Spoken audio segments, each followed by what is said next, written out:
ጤና ይስጥልኝ የአዲስ ጆርናል ዩቲዩብ ቻናል ተከታዮቻችን፣ ለዛሬ አንድ ጽሑፍ ይዘንላችሁ መጥተናል። ላይክ፣ ሰብስክራይብ፣ ሼር በማድረግ ሐሳባችሁን ደግሞ ኮሜንት ላይ በማስፈር አብራችሁን ሁኑ።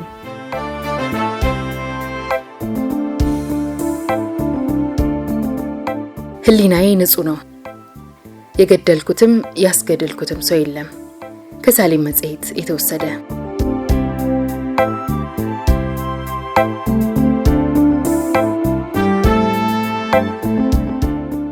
እውነት ከማን ጋር ነች?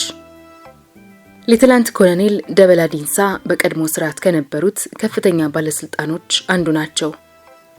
ደርግንና ኢሂድሪን ለብዙ ዓመታት አገልግለዋል። ዘመቻ መምሪያ፣ ኢሰፓኮ፣ ኢሰፓ፣ መንግስት ምክር ቤት ውስጥ በልዩ ልዩ የኃላፊነት ቦታ ሰርተዋል። ይህ ሁሉ እውነት ነው። ግን ደግሞ ሌላም እውነት አለ። ኮሎኔል ደበላ በአንዳንድ ጉዳዮች ላይ መንግስትን ይቃወሙ ነበር። ከፍተኛ ባለስልጣንም የነበሩ ቢሆን ምስላቸውና አናኗራቸው እንደ ከፍተኛ ባለስልጣን አልነበረም። የራሳቸው ቤት የላቸውም ነበር። በዚያ ቀውጢ ሰዓት እንኳን ያለ አጃቢ ይሄዱ ነበር። ኮሎኔል በዚህ ሁለት እውነቶች መሃል የሚገኙ የቀድሞ ባለስልጣንና የዛሬ እስረኛ ናቸው። አነሳሳቸውና አወራረዳቸው ይጋጫል። ሰው ስለ እርሳቸው የሚሰጠው አስተያየትም ይጋጫል። አንዳንዱ እሳት ካየው ምን ለየው የሚል ነው። በአብዮት ጊዜ የደረሱትን ጥፋቶች፣ የታሰሩ የተገደሉትን ሰዎች፣ የፈረሱትን ጎጆዎች እየዘረዘረ ከፍተኛ ባለስልጣናቱን ሁሉ ተጠያቂ ያደርጋል። ሌላው ይህን ፍርድ አይቀበልም። በተለይ ደግሞ ኮሎኔል ንጹህ ናቸው ብሎ ይከራከራል። ለዚህም ከቀድሞ ፕሬዝዳንት ጋር የነበራቸው ጠብ፣ ድፍረታቸውን፣ ኋላም በጡረታ መገለላቸውን በማስረጃነት ያቀርባል። ኢህአዴግም ራሱ እነዚህ ልዩ ልዩ ስሜቶች እንደነበሩት መገመት ይቻላል። አዲስ አበባ ሲገባ ማንን መያዝ እንዳለበት አውቆ ወስኖ ነው የመጣው። ቢያንስ ዋና ዋና ሽሞቹን ያውቃቸዋል፣ ከነስማቸው፣ ከነስራቸውና ዝርዝራቸው። ኮሎኔል ደበላ ዲንሳ እዚያ ማር የነበሩ ግን አይመስልም። ቢኖሩ ኢህአዴግ ይዛቸው ነበር። ሄዶ እጃቸውን ሲሰጡ ከለቀቃቸው አይፈልጋቸውም ነበር ማለት ነው። አሃ ተባለ ያኔ። ድሮስ ፕሬዝዳንቱን ስለተቃወሙ አይደል የተባረሩት አሉ ደጋፊዎቻቸው። በድሮ ስማቸው ላይ ሌላ ስም፣ ሌላ ዝና ጨመሩ። ወይዘሮ ኤልሳቤጥ መንገሻ የኮሎኔል ባለቤት ናቸው። ሰውየው ህዝብ የሚወዳቸው ጥሩ ኢትዮጵያዊ እንደሆኑ የሚገልጹት ከእንባ ጋር ነው። ኮሎኔሉ እጅ ለመስጠት ወደ መከላከያ ሚኒስቴር ሲሄዱ አብረዋቸው ነበሩ። ሲለቀቁም እንዲሁ። ያኔውኑ ተለቀው ከመከላከያ ሚኒስቴር እስከ አምባሳደር አካባቢ በእግር ሲሄዱ ትንሹ ትልቁ፣ ወንዱ ሴቱ ደበላ ይዞት እያሉ ሲጮሁ ሲያጨበጭቡ ምን ብዬ ልንገርህ ደስታቸውን አሉን። ቤታቸው ድረስ ሄደን ስናነጋግራቸው ሚዛን ወደ ሰውየው ዘንበለለችበት ጊዜ ነበር። 8 ወር ያህል በዚህ አይነት ቆይታ ደግሞ ወደዚያ በኩል ዞረች። ኮሎኔል የጓደኞቻቸው ዕጣ ዘግይቶ ደረሳቸው። በቁጥጥር ስር እንደዋሉ ሲሰማ ያኔ ተግ ብሎ ቆይቶ የነበረው ሙግት እንደገና ተቀሰቀሰ። አንዳንዱ ሰው ጎሽ አለ፣ ሌላውም ጭም። ሰውየውስ ራሳቸው ምን አሉ? አንፈልጎትም ተብለው ተለቀው እንደገና ሲያዙ ምን ተሰማቸው? እንዴትና መቼ ነው የተያዙት? ስሜታቸውን ማወቅ ፈለግን። የታሰሩት ማዕከላዊ ምርመራ ውስጥ ነው። እዚያው ድረስ ሄድን፣ ገባን፣ አስጠርተን አነጋገርናቸው። ከድሮው ብዙም አልተለወጡ። ቢያንስ ከውጪ ድልድል ያለ ሰውነት፣ አጭር አንገትና ክብ ፊት፣ ሽበት ነስነስ ያለበት ጸጉር፣ በሸሚዝ ላይ ኮት ደርበዋል። ቃላቸውን ለመስጠት አላንገራገሩም። ለምንና እንዴትስ ነው የተያዙት አልናቸው። የእስር ቤት ኑሮ ምን እንደሚመስል፣ ከቀድሞ ፕሬዝዳንት ጋር ስለነበራቸው ግጭት፣ በኃላፊነት ስለነበሩባቸው ቦታዎች ብዙ ነገር ጠየቅናቸው። እሳቸውም ብዙ መልሰውልናል። አብዛኛው ቃል ባለቤታቸው ከነገሩን ታሪክ ጋር የሚገጥም ነው። የኢትዮጵያ ሕዝብ በሚገባ እንደሚያውቃቸውና እንደሚወዳቸው ያምናሉ። ቀይ ሽብር ውስጥ እጄ የለም ነው የሚሉት። እንዲያውም ስቃወማቸው ነበር። ማስረጃው ተጽፎ ይገኛል። ሕዝቡም መንግስቱም ያውቀዋል ነው የሚሉት። እኔ እኮ ሕዝቡ እንጀራ እንዲበላ የታገልኩ ሰው ነኝ ያሉን በስሜት ነበር። ስሜታቸው እንደ መልሱ አይነት ይቀያየራል። አንዳንዴ የሐዘን፣ አንዳንዴ የቁጭት፣ ደግሞ ሌላ ጊዜ የተስፋ መቁረጥ እየሆነ ይለዋወጣል። ቤተሰብ የሚገኝበትን ሁኔታ ስንጠይቃቸው ችግሩን ሁሉ ዘረዘሩና በመሃል እንባቸው መጣ። የኔ ልጆች ዛሬ ለማኝ ብለው ንግግራቸውን አቆሙ። አይናቸውን ከድነው አንዷን በአውራ ጣት ሌላኛውን በመሃል ጣት ያዙ። ታገሏት እንባቸውን። ካሸነፉት በኋላ ታሪኩን ከሌላ ስፍራ ጀመሩልን። ኮሎኔል የተያዙት በቀይ ሽብር ከሆነ የአዲስ አበባ ጸረ ቀይ ሽብር ኮሚቴ ነገሩን ያውቀዋል በማለት በቀጥታ ወደዚያው ገሰገስን። ኃላፊዎችን ለማግኘት ብዙ አልተቸገርንም። አባላቱንም እንዲሁ ነገርናቸው የመጣንበትን። የኮሎኔሉ እጅ ከቀይ ሽብር ደም ነፃ አይደለም አሉን። እንዲያውም አዲስ አበባ ውስጥ ላለቁት ብዙ ሺህ ወጣቶች ተጠያቂ መሆን እንዳለባቸው ነገሩን። የብዙዎቹ ስሜት ኮሎኔል እንባቸውን ሲታገሉ ከነበራቸው ስሜት ጋር ሊነጻጸር የሚችል ነበር። ኃይሉ ግማሹ በቀይ ሽብር ጊዜ ታስሮ የማቀቀ ነው። ግማሹ ልጁን አጥቷል። 2-3 የገበረም አለ አሉን።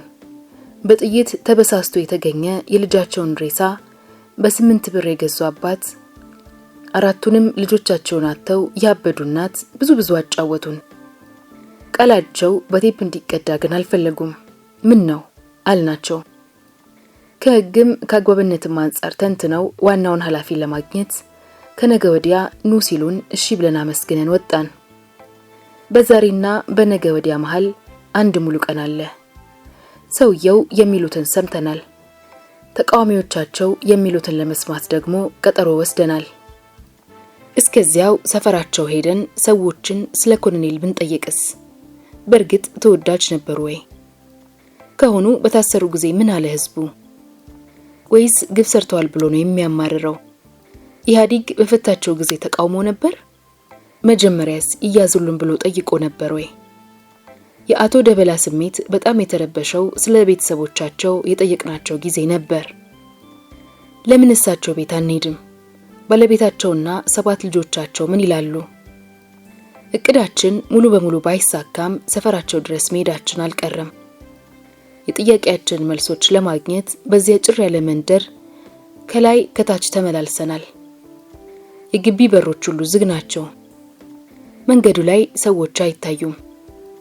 በለቅሶ በሰርግ ወይንም በስብሰባ ካልሆነ ጎረቤትና ጎረቤት የማይታዩበት ሰፈር ይመስላል። እንዲህ ስንዞርና ስንጠያየቅ አርፍደን በመጨረሻ ወደ ኮሎኔሉ ቤት ሄድን። ባለቤታቸው ነበሩ፣ ልጆቻቸውም ነበሩ። ጥያቄዎቻችንን በዝርዝር መለሱልን። ግቢውን እየዞሩ አሳዩን። የውስጥ ክፍሎቹንም ሁሉ እንድናይ ፈቀዱልን። የሰውየው መኝታ ክፍል በቁልፍ ተዘግቷል። ብናየውስ አልናቸው። በጥርጣሬ እሺ ብለው ከፈቱልን። ገባን። ባዶ ክፍል ነው። አንድ የተነጠፈ አልጋ ውስጡ አለ። መቼ ተነጠፈ ይሆን? ወይዘሮ ኤልሳቤጥ እድሜያቸው 34 እንደሆነ ነግረውናል። ከአቶ ደበላ ጋር የተጋቡት በ1970 ነው። በ14 ዓመት ትዳራቸው 2 ልጆችን አፍርተዋል። 5ቱ ከሌላ የተወለዱ መሆናቸው ነው። ትንሽየዋ ሲያኒ ትባላለች። ሰማያዊ ቱታ የለበሰች ቀይ ድንቡሼ የ6 ዓመት ሕፃን። ሲያኒ ምን ማለት ነው ስላት ጣቷን አፏ ውስጥ ከታ እንደማሰብ እንደመሽኮርመም ማለች። በይ እንጂ ስንላት ወደ እናቷ ዞረች። አግዢኝ ማለቷ ነበር። ወይዘሮ ኤልሳቤጥ ጥያቄዋን መለሱላት። አባቷ ያወጡላት ስም ሲያኒ ሲሆን ትርጉሙም ናፈክሽኝ ማለት ነው በኦሮምኛ። የአዲስ አበባ አጠራር ሲያኔውን ሲያኒ አደረገው። ሲያኔም ሲያኒ ሆነች። ታላቋ የ11 ዓመት ልጅ ነው። በአካል ይባላል። በአካል ደበላ ቁርጥ አባቱን ይመስላል። ደበላ ደልዳላ ሰውነት፣ ክብ ፊት፣ ጎረድ ያለ አፍንጫ። አቶ ደበላ በሕፃንነታቸው እንደማለት ነው። አባትህ እንደታሰሩ ታውቃለህ? አልነው። አዎ አውቃለሁ። እየሄድክ ትጠይቃቸዋለህ? ጠይቋቸዋለሁ። አዎ። እስር ቤት ስትሄድ አትፈራም? ትምህርት ከሌለኝ እሄዳለሁ ሲለን ወደ እህቱ ዞርን። አዎ አዎ ብቻ ነው የሷ ደግሞ መልስ። አባትሽ መታሰራቸውን ታውቂያለሽ? አዎ። እየሄድሽ ጠይቂያቸዋለሽ? አዎ። ምን ይሉሻል? እንደምን ነሽ? የአቶ ደበላ ቃል ትዝ አለን። ልጆቼ ዛሬ ለማኝ መሆናቸውን ሳይ በጣም ይከብደኛል ያሉት ነገር፣ መፈናፈኛ የለኝም ያሉት ነገር፣ ከሳቸው የሰማነውና እዚያ ያየነው ነገር አልገጥማለን። እናትየው መኪና አላቸው። ቤቱ ባለሰፊ ግቢ ቪላ ነው። ሲያኒ የናዝሬት ስኩል ተማሪ ነች። በአካል የሴንት ጆሴፍ የሞጃ ልጆች የሚማሩበት። ችግረኛ ቤተሰብ እንዲህ ያለ ግቢ ውስጥ ይኖራል? ሴንት ጆሴፍስ ለማኝ ልጆችን ያስተምራል? ወይዘሮ ኤልሳቤጥን ጠየቅናቸው። ጥያቄዎቻችንን በእርጋታ ይሰማሉ። ሊናገሩ ሲጀምሩ ነው እንባ የሚቀድማቸው። ኑሯቸውን ለማሸነፍ ንግድ ቢጤ እንደጀመሩ ሁሉ አጫወቱን። ዋናውን ቤት አከራይተው ከልጆቻቸው ጋር ሰርቪስ ቤት ውስጥ ለመኖር ቢፈልጉም እንዳልተሳካላቸው አጫወቱን። ደላሎች ተከራይ እናመጣለን ብለው ሄደው የአቶ ደበላ ቤት መሆኑን ሲያውቁ እዚያው በሄዱበት እንደሚቀሩ አወጉን። በአገር ውስጥም ሆነ በውጭ ያለ ዘመድ ወዳጅ ያቅሙን ያህል ይወረውራል። ለ20 ዓመት ያህል አሜሪካ ውስጥ የኖሩት የአቶ ደበላ ዘመድ የሰውየውን መታሰር ሲሰሙ መጥተውም ነበር። እስረኛ ዘመዳቸውን አይተው ውዝፍ የቤት ኪራይ ከፍለው ለበአካልና ሲያኒ መማሪያ የዓመት ክፍያውን በቅድሚያ ሰጥተው ነው አሉ ወደ አሜሪካ የተመለሱት። ወዳጅ ዘመድ ያልሸፈነው ቀዳዳ የእናትየው ድርሻ ነው። ባላቸውን መጠየቅ፣ ዕለት በዕለት እየሄዱ ስንቅ ማቀበል፣ ልጆቻቸውን ማኖርና ማሳደግ በዘመድ ብቻ አይሆንም። ወይዘሮ ኤልሳቤጥ እንዳጫወቱን ትግሉ ከባድ ነው። የማያውቁትን ሥራ አስጀምሯቸዋል። ፍራሹን፣ አልጋውን፣ ፎቴ ወንበሩን ያልሸጡት የቤት ቁሳቁስ የለም። አቶ ደበላ ይህንን ሲያውቁ ምን አሉ? ወይስ ድሮም ያውቁታል? ካላወቁት እኛ ስለምን እንጽፈዋለን? ለምን በበሽታ ላይ በሽታ እንሆንባቸዋለን?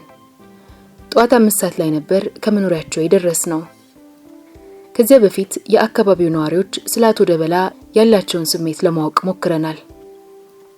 ወደ ቀበሌው አዳራሽም ጎራ ብለናል። ለሹመት የቀረቡ ወይንም የታጩ ሰዎች መናገር የሚፈልጉ አይመስሉም።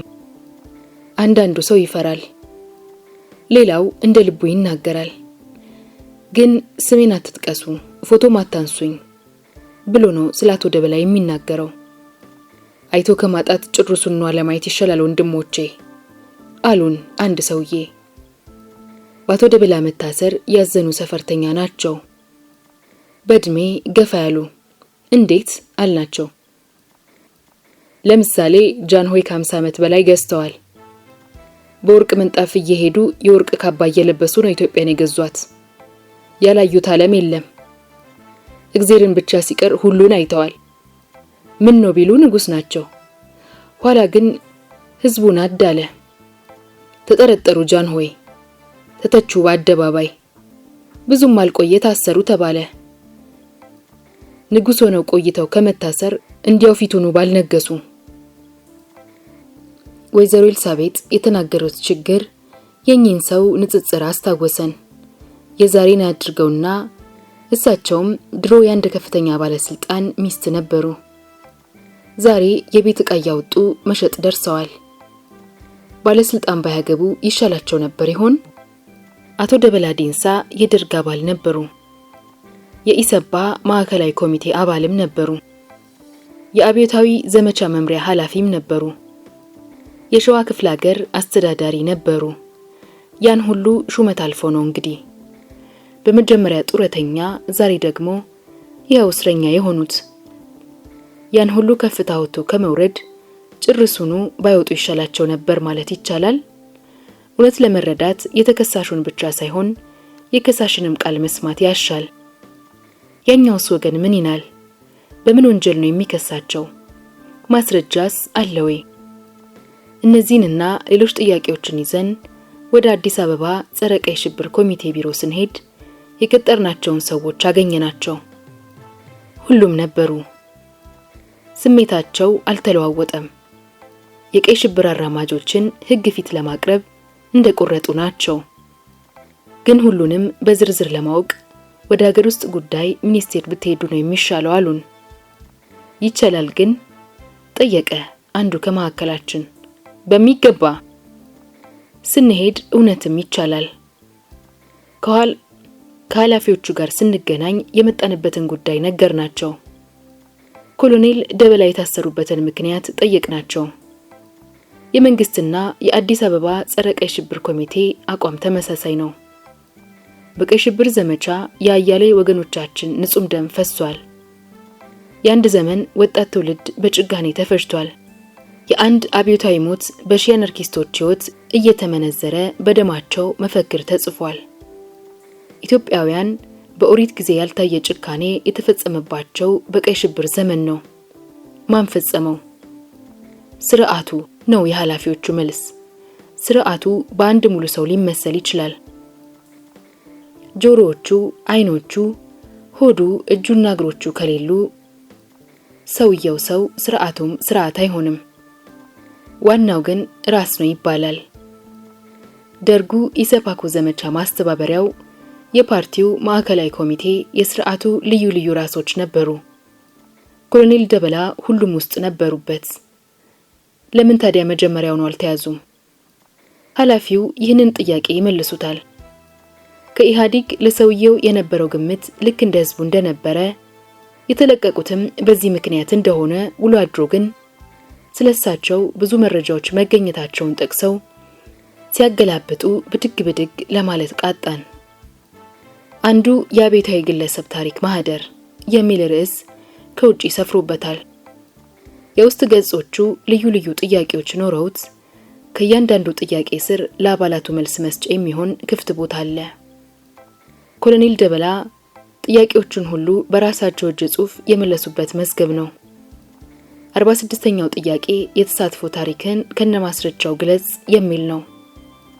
ኮሎኔል ደበላ 2 ገጽ ሙሉ የጻፉት መልስ ላይ የኢትዮጵያ ጥቅደም ዓላማን ለማስረዳት ከፍተኛ አስተዋጽኦ ማበርከታቸውን፣ በውጭ ሀገርም ተንቀሳቅሰው ጥሩ ውጤት ማስገኘታቸውን፣ የኮሚኒስት መሪያችን የእናት ሀገር ጥሪ በግንባር ቀደምትነት ለማስከበር ከ130 ሚሊዮን ብር በላይ ማሰባሰባቸውን፣ በምድር ጦር መሐንዲስ መምሪያ የተነሳውን አመጽ ከጓደኞቻቸው ጋር ሆነው በማኮላሸት አብዮታዊ ግዳጅ መፈጸማቸውን ይዘረዝራሉ። ወደ ሌላው ጥያቄ ከመሻገራችን በፊት ይህንን ማስረጃ የሚያጠናክር ጽሑፍም አለ ብለው አንድ ጥራዝ አሳዩን። ዳጎስ ያለ ነው። አብዮታዊ ፖሊስ ከድህረ አብዮት በኋላ ይላል ርዕሱ። አየነው። ማየት ብቻም ሳይሆን አነበብነው። ገጽ 119 የጸረ ህዝቦችን ሽብር ለመደምሰስ የጥበቃ ጓዶችና አብዮታዊ ፖሊስ አብሮ መስራት እንዳለባቸውና እቅዱ ያስበረከካቸው ኃይላት ትርጉሙን አጣመው አሉባልታ መንዛት እንደጀመሩ ይጠቅስና ይሁን እንጂ ይላል። በእቅዱ መሰረት ጓድ ደበላ ዲንሳ የአዲስ አበባ ከተማ የአብዮት ዘመቻ ኮሚቴ ሊቀመንበር የአዲስ አበባ ደህንነት ኮሚቴ ስብሰባ በመጥራት በከተማ ውስጥ የሚገኙትን አዳሪያን ለመመንጠር ከተማውን በሙሉ በአንድ ጊዜ አቃጥሎ ሳይሆን የጸረ ህዝቦች ክምችት ያለበትን አካባቢ ቅድሚያ ለመስጠት ምዕራፍ በምዕራፍ ተከፋፍሎ እንዲሄድ በሰጡት መመሪያ መሰረት አስተባባሪ ኮሚቴ ተቋቋመ ይላል። አቶ ደበላም ቀይ ሽብርን ሲቃወሙ እንደነበርና ማስረጃውም እንደሚገኝ የተናገሩትስ አልናቸው ኃላፊውን። የሰጡን መልስ እሳቸው የተቃወሙት ቀይ ሽብርን ሳይሆን አፈጻጸሙን ብቻ ነው የሚል ነበር። እዚህ ጋር ሌላ ጥያቄ አቀረብን። ኮሎኔሉ ግድያው ላይ በቀጥታ መካፈላቸውን የሚያሳይ ማስረጃ ይኖራል ወይ? እነዚህ ሰዎች ይሙቱ ብለው የተናገሩት ቃል ወይንም ፊርማቸውን ያኖሩበት ሰነድ አለ ወይ? ከሁሉም በላይ እሱን ለማየት ነበር የጓጓ ነው። ኃላፊው ራሳቸውን ምሳሌ በማድረግ ነው መልስ የሰጡን። አንድ የሆነ ቦታ የጸጥታ ችግር ቢፈጠር እዚህ ባሉበት ትዕዛዝ ሊሰጡና እርምጃውንም ሊያስወስዱ መቻላቸውን ገልጸው ፈጻሚው ክፍል እዚህ እታች ያለ መሆኑን እሳቸውን ከተጠያቂነት እንደማያድናቸው ነግረውናል። አንድ ከፍተኛ ባለስልጣን ክብሪት ጭሮ መንደር ላይ ያቃጥል ይችላል። ቃታ ስቦ አልገደለም ይሆናል። ይህ ብቻ ግን ከመጠየቅ ሊያድነው ይችላል። አሁንም ሌሎች ብዙ ወረቀቶችን አሳዩን። ኮሎኔል ደበላ ለከፍተኛው የጻፏቸው ደብዳቤዎችና መመሪያዎች ናቸው። እገሌ እገሌን ይዛችሁ እንድታስረክቡ፣ ጥበቃ እንድታጠናክሩ ትብብራችሁን እንጠይቃለን። አብዛኞቹ ይህን መሰል ቅርጽና ይዘት አላቸው። የግራና ቀኙ ክርክር ባጭሩ ከፍ ብለን የጠቀስነውን ይመስላል። የከሳሽን ድምጽ ሰምተናል። የከሳሾችንም አቋም ተረድተናል። ግራና ቀኝ ምስክሮች ትንሽ ቢሆንም ቃላቸውን ሰጥተዋል። ንጹህ ናቸው ወንጀለኛ። የክርክሩ አንጓ ጥያቄዎች ይመስላሉ።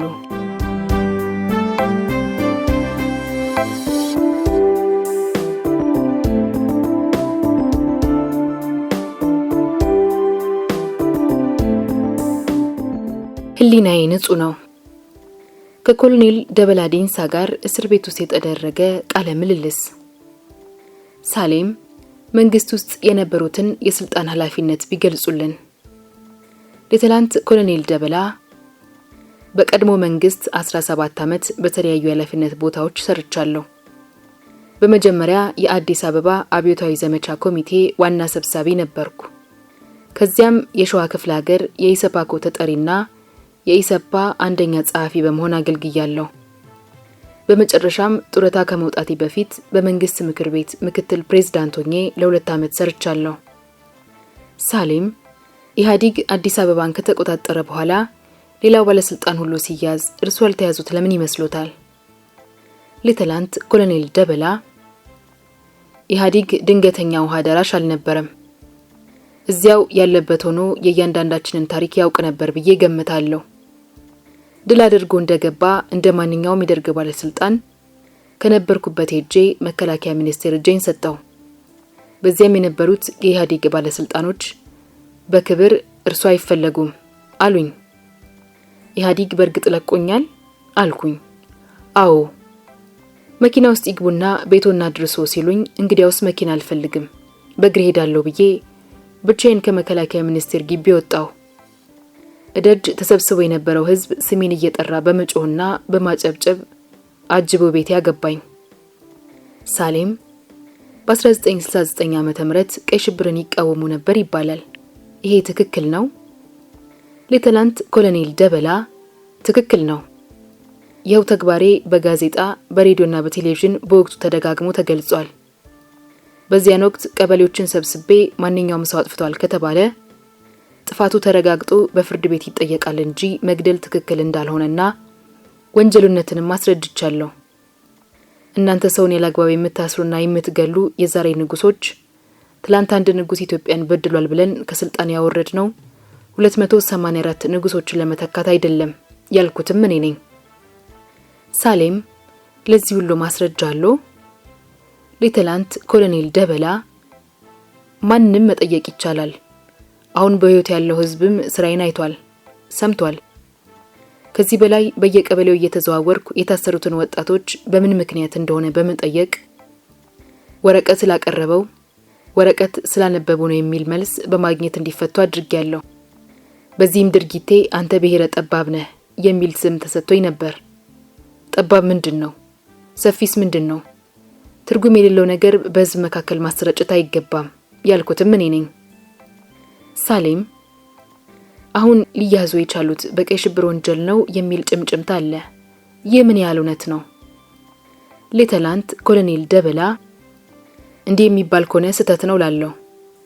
እኔ እንደምረዳው ከሆነ በዚያን ወቅት የአዲስ አበባ አብዮታዊ ዘመቻ አስተባባሪ ኮሚቴ ሰብሳቢ ስለነበርኩ የተካሄደውን ታውቃለህና መጠየቅ አለብህ በሚል እንጂ በመግደል ወይንም በማስገደል ወንጀል አይመስለኝም የተያዝኩት። ምክንያቱም የገደልኩትም ሆነ ያስገደልኩት ሰው የለምና። ሳሌም በ1967 ዓ.ም ንጉሠ ነገሥቱ ከስልጣን ሲወርዱ ደብዳቤውን ማንበቡ ይታወሳል። ይህንን ደብዳቤ ሌላ ሰው ማንበብ ጀምሮ ፍርሃት ስለታየበት እርሶ ተቀብለው ነው ያነበቡት ይባላል። ይህ ምን ያህል እውነት ነው? ሌተናንት ኮሎኔል ደበላ እውነት አይደለም። ከሰው ተቀብዬ ሳይሆን መጀመሪያውኑ ተስፎ የተሰጠኝና ያነበብኩት እኔ ነኝ። ሳሌም ያነበቡት ደብዳቤ ንጉሥ ከስልጣን እንዲወርድ የሚጠይቅ የመጨረሻ ደብዳቤ ስለነበር አልፈሩም? ሌተናንት ኮሎኔል ደበላ ንጉሡ ፊት ቆሜ በማንበቤ ምንም የተለየ ስሜት አልተሰማኝም ነበር። እሳቸውን አያቸው የነበረው እንደ አባት እንጂ አደጋ እንደሚጥሉብኝ ሰው አይነት አልነበረም። ግን እንደ ማንኛውም ሰው ስሜት ስለነበረኝ በአክብሮት ክብራቸውን ሳልነካ ግርማዊ ንጉሠ ነገሥት ግርማዊ ሆይ እያልኩ ነበር የምጠራቸው። ያ ሁሉ ተጽፎ አልነበረም። የራሴ ስሜት ነው፣ የአባትነት ስሜት። ሳሌም ንጉሡን ወደ እስር ቤት ስትወስዷቸው በቮልስዋገን አድርጋችሁ ነበር። ታዲያ እንደ ሰዎች ይህንን ያደረጉት ሆን ብለው የንጉሡን ክብር ዝቅ ለማድረግ ነው ይላሉ። እርስዎ ምን አስተያየት አሉት? ሌተናንት ኮሎኔል ደበላ ይህ ፍጹም ውሸት ነው። ቮልስዋገን ያቀረብነው የንጉሡን ክብር ዝቅ ለማድረግና በእሳቸው ለመጫወት ሳይሆን ለደህንነትና ለጸጥታ ብለን ነበር። በእርሳቸው መኪና ይዘናቸው ብንሄድ አደጋ ሊጣልባቸው ይችላል ብለን ስለሰጋን ነበር በቮልስዋገን የወሰድናቸው። ሳሌም የንጉሡ አሟሟት ለብዙ ሰዎች ሚስጥር ነው። እርስዎ ስለ አሟሟታቸው የሚያውቁት ነገር አለ? ሌተናንት ኮሎኔል ደበላ እኔ ወስጄ 4ኛ ክፍለ ጦር ላለው እስር ቤት ኃላፊ አስረክቤ ከወጣው በኋላ አይናቸውን አላየሁም። ከዚህ በተረፈ እንደ ማንኛውም ኢትዮጵያዊ በህመም መሞታቸውን የሰማሁት። ሳሌም እርስዎ ከቀድሞ ፕሬዝዳንት መንግስቱ ኃይለማርያም ጋር አይግባቡ እንደነበር ይወራል። ምን ነበር የሚያጣላችሁ? ሌተናንት ኮሎኔል ደበላ እንደሚታወቀው መንግስቱ ኃይለማርያም የራሱ ሐሳብ ካልሆነ በቀር የሌላን ሰው ሐሳብ ተቀብሎ ተግባራዊ የማድረግ ስሜት ያለው ሰው አልነበረም። በእርግጥ በመጀመሪያዎቹ የአብዮት ዓመታት ለህዝብ የቆመ መስሎ እኛን ሁሉ ከጎኑ እንዳሰለፈ አስታውሳለሁ። በዚያን ወቅት ማንም ለህዝብ እስከቆመ ድረስ ተቀባይነት ነበረው። በኋላ መንግስቱ ኃይሉን ሲያጠናክር ከእርሱ ጋር የነበሩትን የደርግ አባላት ዝቅ አድርጎ መመልከት ጀመረ። ጥርጥሩ ሐሳቦችን የመቀበል ስሜቱ ጠፋ። ከሌሎች ጋር ማህበር ጀመረ። ይህም ይሰማኝ ስለነበር ብዙ ጊዜ እንጋጫለን። በመጨረሻም በኢሰፓ ማዕከላዊ ኮሚቴ መደበኛ ስብሰባ ላይ እጄን አውጥቼ ህዝቡ በህዝብነቱ ብዙ ነገር ይታዘባል፣ ይገመግማል። በአሁኑ ሰዓትም ህዝቡ ቅሬታ አለው። የቅሬታ እስካልተፈታ ደግሞ መራመድ አንችልም። እኔ በተግባር አረጋግጫለሁ። ህዝቡ ከኛ ጋር አልቆመም። እርሶ ግን ከኛ ጋር ቆሟል ነው ብለው የሚሟገቱት። እኔም እርሶም ዛሬ እዚህ ቤት ተሰብስበን የምንወያየው በአንድ መርከብ የተሳፈርን ሰዎች ነን። አደጋ በመጣ ጊዜና መርከቡ ሲሰምጥ እርሶን ብቻ ሳይሆን እኛንም ይዞ ነው የሚሰጥም ባልኩ ቁጭ በል ብሎ አሳፈረኝ። ሳሌም ታዲያ እርሶ ቁጭ አሉ? ሌተናንት ኮሎኔል ደበላ አላልኩም። የለም ጓድ ፕሬዝዳንት የመናገር ዕድል ከተሰጠኝ ሐሳቤን ሳልጨርስ አልቀመጥም አልኩ። ከዚያን ጊዜ በኋላ አይኔን ማየት አስጠላው። እኔ የተናገርኩት ለሀገራችን ኢትዮጵያ ነው። በግሌ ምንም ያጣሁትም ሆነ ያገኘሁት ነገር የለም። በእርግጥ አባባሌ ለጡረታ እንጂ ለሞት አልዳረገኝም። እድሜውን ኢህአዴግ ባያሳጥረው ኖሮ ምናልባት ይገለኝ ነበር። ሳሌም ፕሬዝዳንት መንግስቱ በአንድ ስብሰባ ላይ በኃይለ ቃል ይሳደባሉ ይባላል። እንደውም እርሶ ላይ ተፍቶቦታልም ይባላል። ይህ ትክክል ነው? ሌተናንት ኮሎኔል ደበላ አይደለም። በሐሳብ ከመጋጨት በቀር ተፍቶብኝ አያውቅም። ዛሬ ሰውየው የለም ብዬ አልመሰክርበትም። የሆነው እንጂ ያልሆነውን አልናገርም። ሳሌም ድንገት በጡረታ ሲገለሉ ድንጋጤ ያልተሰማውትም? ሌተናንት ኮሎኔል ደበላ የልብ ጓደኛዬ አንተን በሌላ ኦሮሞ ሊተካ ነው ባለኝ በወሩ ነው በጡረታ የተገለልኩት። በዚያን ዕለት ከቢሮ የወጣሁት ከምሽቱ 1 ሰዓት ተኩል ላይ ነበር። ወደ ቤቴ እየሄድኩ ሳለ ኦሎምፒያ አካባቢ መኪናዬን የሚያሽከረክረው ሹፌር 2 ሰዓት ስለነበር ሬዲዮ ይከፍታል። የመጀመሪያው ዜና እከሌ በጡረታ ከስራ ተባረሩ፣ እከሌ ተሾሙ የሚል ነበር። በእውነቱ ሹፌሩ ደንግጦ መሪውን የለቀቀ ነበር የመሰለኝ። የእርሶ ስም ነው ወይስ የሌላ ደበላ ብሎ ጠየቀኝ። እኔም ሊሆን ይችላል፣ ምንም በደል የለበትም፣ ትልቅ ግልግል ነው። እኔ ብጠይቅ ኖሮ ምናልባት ይገሉኝ ነበር። አሁን ግን በክብር ነው የምሰናበተው አልኩ። ሳሌም እርሶ በግሎ ደርግን በማሻሻል ስርዓቱ የተሻለ እንዲሆን ለማድረግ በተጨባጭ ያደረገው ተግባር ምን አለ? ሌተናንት ኮሎኔል ደበላ፣ ይሄ ከባድ ጥያቄ ነው። ደርግን ለማሻሻል ወይንም መስመር ለመያዝ እኔ መሪ አልነበርኩም። ደርግን ማሻሻል ማለት መንግስቱን ማሻሻል ነበር። ግን እንደማንኛውም ተራ የደርግ አባል ሐሳብ አቅርቤያለሁ። አመራሩ ህዝባዊ ይሁን፣ ስራችን የህዝብ ፍላጎትን ይከተል፣ ለህዝብ ጥቅም ይሰጥ ብዬ ተናግሬያለሁ። እውነት ለመናገር የኔ አቋም ከኛ የተሻሉ ስላሉ የነሱንም ሐሳብ እንቀበል የሚል ነበር። ሳሌም ደርግ ውስጥ የስልጣን ሽኩቻ እንደነበር ይታወቃል። በሽኩቻውም ብዙ ሰዎች ሞተዋል። ከሞቱት መካከል እንዲያው ሞተ ለሀገር ይጠቅም ነበር ብለው ያሳዘኑትና ስሜቶን የሚነካ ሰው አለ? ሌተናንት ኮሎኔል ደበላ፣ አዎ የሞቱት ብዙ ቢሆኑም ከሚቆጩኝ አንዱ አጥናፉ አባተ ነው።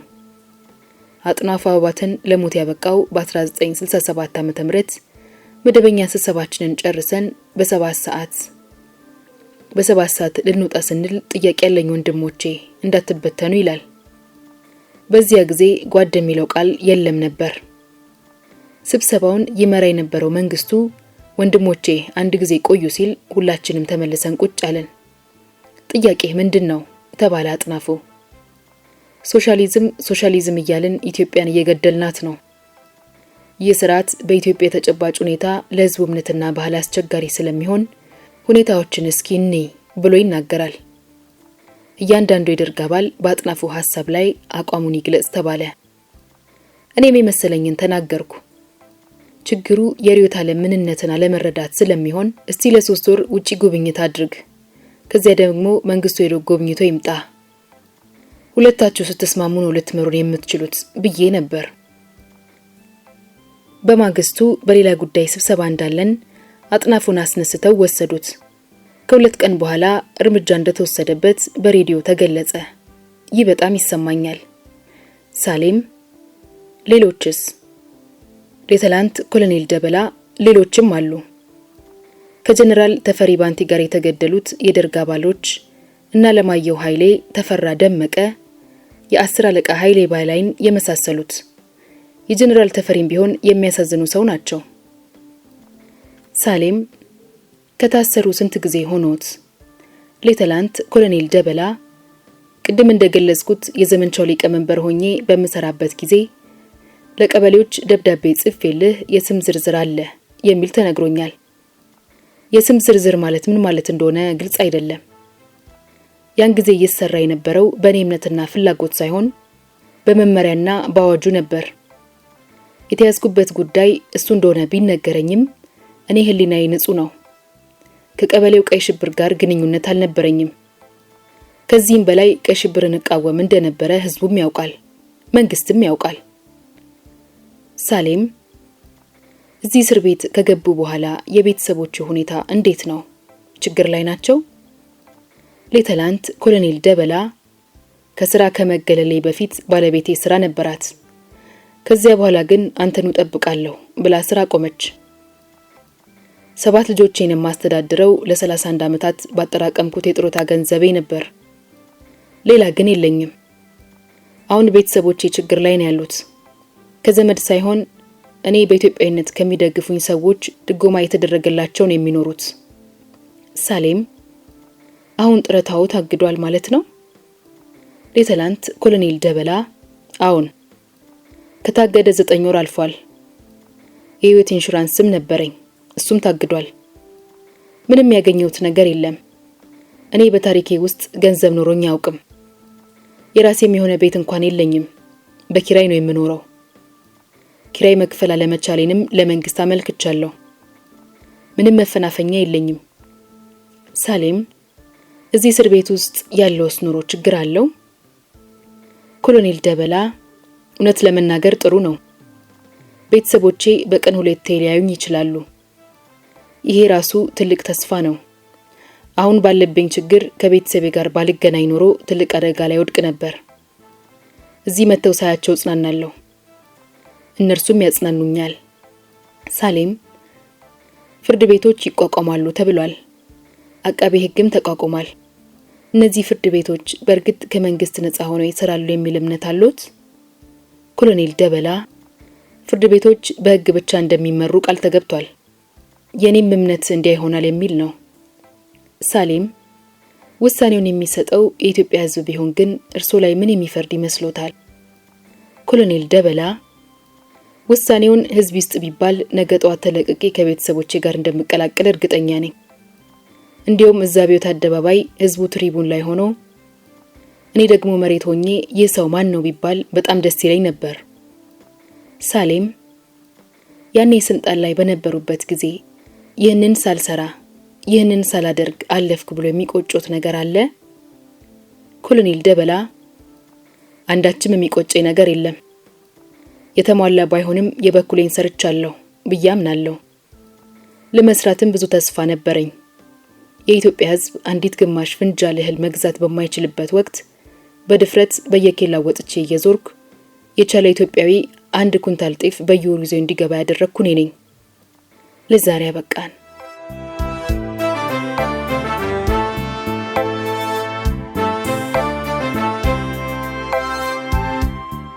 የዛሬ ታሪካችን እንዴት ነበር? ከወደዳችሁት ላይክ አድርጉ። ሐሳባችሁን ኮሜንት ላይ አስቀምጡልን። ሰብስክራይብ ማድረጋችሁንም እንዳትረሱ። በሌላ ጽሑፍ እንገናኛለን።